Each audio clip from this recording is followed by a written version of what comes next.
What is going on, everybody? Welcome back to Nintendo Land, and we are getting ever so close to the Game Awards of 2020. The Game Awards takes place December 10th, which is on a Thursday, and it's going to end the year hopefully with some good news for all video game fans. Obviously, 2020 hasn't been kind to any of us, and it just seems like it's getting worse now as we're approaching the winter season. So why not lift everybody's spirits with a big Game Awards with cool world premieres and a lot of cool announcements from every game company. And one of those game companies that definitely needs to be there, I think, is Nintendo. Now, obviously, since things are getting worse, it's going to be hard for us to really do anything, and obviously companies might shut back down with this ongoing coronavirus. But with that said, the Game Awards is all virtual, so hopefully Nintendo is able to be there with some pre-recorded videos for us. Now, before we get started, Nintendo is no stranger to the Game Awards. In fact, they revealed some pretty huge monumental titles and announcements there before. They revealed Joker in Super Smash Bros. As the first DLC character. They had two different segments for Zelda, one being the actual first look of the game and the other being DLC. Bayonetta 3 got revealed 2 years ago, and we had Cranky Kong get announced for Donkey Kong Country Tropical Freeze. Not a big one, but we also have to look at the fact that last year Nintendo wasn't there at all. A year that we thought for sure Nintendo was going to show up in some form, so we do have to take everything that we see today and everything that we talk about today with a grain of salt, because last year is still in the back of my mind as a potential for Nintendo to not even be there at all. Now, Nintendo has been entirely quiet this year, with maybe a couple of shadow reveals, and that's about it. No real big games to finish off the year or big announcements at all. So, this leaves room for Nintendo to finally open up and talk to us. And what better way to do that? Instead of having to have their own direct, they can show some cool announcements off in the Game Awards this year. So what could they possibly show off? Well, that's what we're here to talk about today. But first, I want to thank today's sponsor, Manji. Manji is the creator of the Command Case and the Command Shell for your Nintendo Switch. This works as both a carrying case and a protection for your Nintendo Switch in case you drop it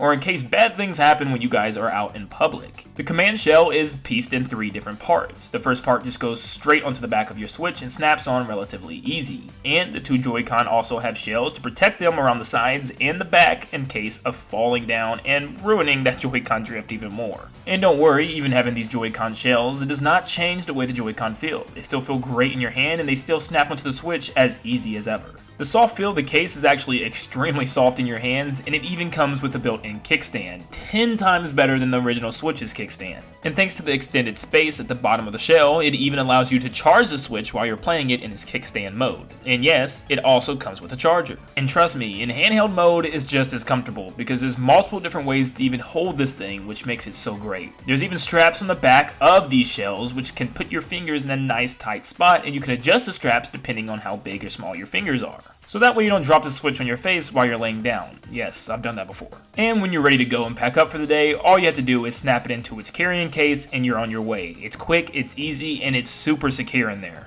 And your buttons are not going to get pressed down while in the carrying case, unlike other cases on the market. And there's also an inside flap for more storage and some places to put your games.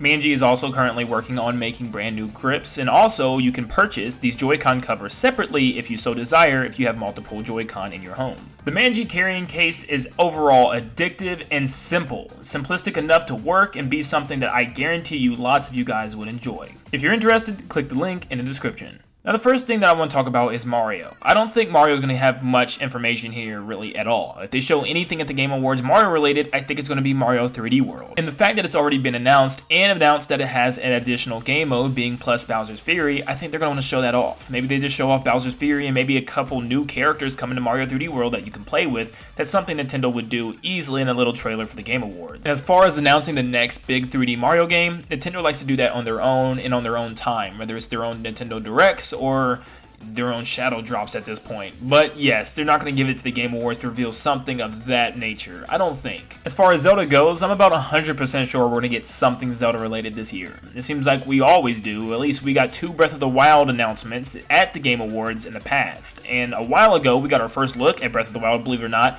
at the Game Awards. And we also got the DLC pack the last DLC pack of Breath of the Wild, showing off the additional gameplay and all that within a trailer. So I could definitely see a trailer for Breath of the Wild 2. I'm expecting the game to come out late next year, so around holiday season 2021, so they can definitely give us our first look, as we really don't have a first look. We got a small little cutscene trailer of the very first beginning of the game, it looks like, but I want to see some gameplay, I want to see some action, I want to see what this game is going to do different than the first. When showing off Age of Calamity, Aonuma did start the presentation talking about Breath of the Wild 2, saying that they're still working hard in development, but more information will be coming soon in the future. So maybe this is the first time we get our first real look at Breath of the Wild 2, or whatever this game is going to be called. Also, next year is Zelda's 35th anniversary, so they could show off their big trilogy pack or whatever the next big anniversary game is going to be. Obviously, Mario decided to do the trilogy pack with 64, Sunshine, and Galaxy, and I think they will too with the 3 big 3D Zelda games that we've gotten in recent years: Wind Waker, Twilight Princess, and Skyward Sword. Or they could do a small little shadow drop of Ocarina of Time and Majora's Mask on the Nintendo eShop somehow. I don't know if that's going to work, but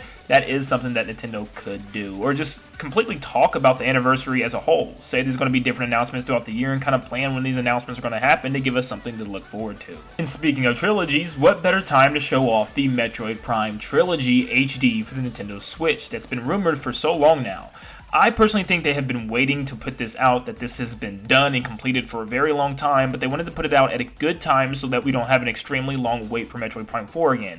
So right around halfway through development of Prime 4, so that way it's fresh in people's brains after they complete these 3 games, and then Prime 4 drops. I think Prime 4 is just now about to reach halfway mark, which means we're probably still a long way out. They could show us a small glimpse of Prime 4, but I think right now the best thing that they could do is show off Metroid Prime Trilogy HD, give a release date. I'd say earlier on in the year to give us something with Mario 3D World, and yeah, I think fans would be extremely happy to have these games on the Switch and in preparation for Metroid Prime 4.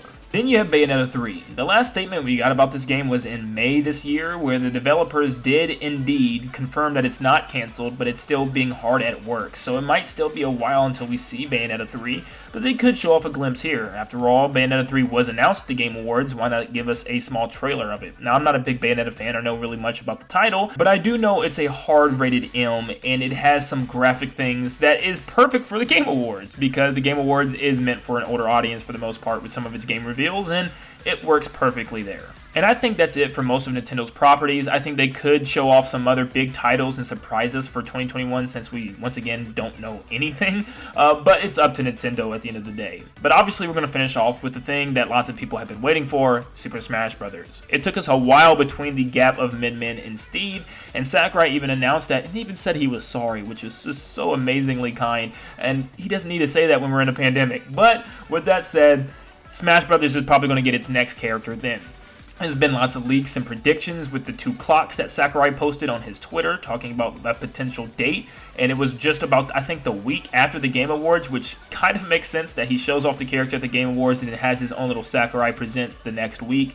That makes sense, a little something to come out before Christmas and get people excited for something, since there's not many big holiday titles besides Age of Calamity dropping, and that's a perfect way to drop a character. Now, as far as what character we're going to get, I would assume it's going to be a big third-party rep. Because this is at the Game Awards, it's the perfect time to do something like that with what they did with Joker. So I think it's going to be a big third-party rep, something that really gets people excited and people are like, oh, wow, yes, he's in the game. And my predictions are either Crash Bandicoot, Doom Guy, or probably Sora. I think Sora would be amazing to do there and probably break the internet again. Dante could be there because he does have that nitty-gritty kind of feel, and he's been rumored a very long time, so you got to keep your eyes on him potentially. But I am hoping for Crash. I think it's about time for Crash, and I would be stunned if Crash doesn't even get in this game in the first place. And Crash also follows that rumor with the 2 clocks being it's about time, and it would just be a great reveal all the way around. Guys, please take this all with a grain of salt. I know none of these are rumors, but please just don't get overly too hype. And I hate to say that, and I'm a big advocate of not saying that because I like people getting hype. Get hype, be excited about the Game Awards. Be excited to look forward to something or potential for Nintendo to show something. But at the same time, remember, last year Nintendo didn't show up with anything, and they've been entirely quiet this whole year. So Nintendo is very much a loose cannon right now. Who knows when they're going to go off? But hopefully they do go off at the Game Awards and show off a multitude of things to get us excited for 2021, because like I said, there's really nothing to look forward to. And by this time, probably there will still be nothing to look forward to besides Mario 3D World. So there's nowhere to go but up right now. The playing field is wide open for Nintendo to make their move, and I think the Game Awards could be it here in 2020. But like always, let me know in the comments down below, guys, what you think. Do you think Nintendo will show up big at the Game Awards, or will they miss out and skip it like they did last year? Let me know in the comments down below, and like always, I will see you on the next one. See ya, guys.